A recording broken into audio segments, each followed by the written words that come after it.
I heard a Radiolab piece on Gary Hart a few years ago, and I'll admit, I was 10 years old when this happened, so I didn't hear about it the first time. At 10, I wasn't that into politics. But when I heard that in 1987, the presumed next president of the United States wound up in a dark alleyway in the middle of the night with a group of reporters, that just seemed unimaginable to me. And what the story brought up about our relationship with politics, our relationship with journalism, gender politics, and our desire to figure out what is relevant and what is important, it just immediately spoke to me as a movie. You have to go back to 1972, when the primary system in the Democratic Party really started.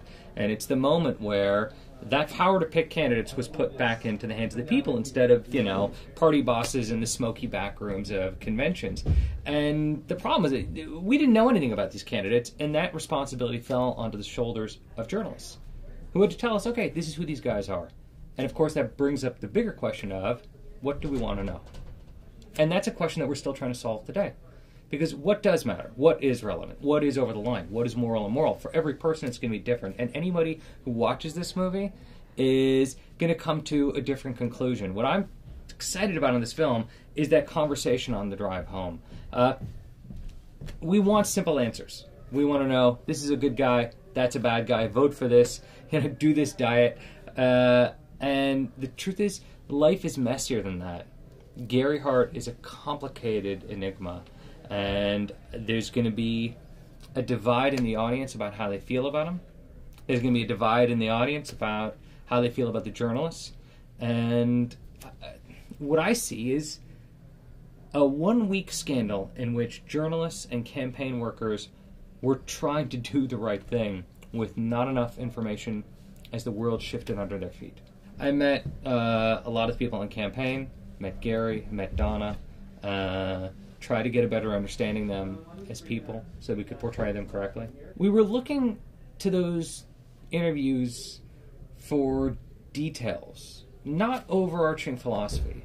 It was more the kind of thing that Kevin Sweeney drove a Jeep Wrangler in 1987. Gary Hart's favorite liquor is vodka. It's that kind of odd detail that, it just populates the film. It makes the film richer.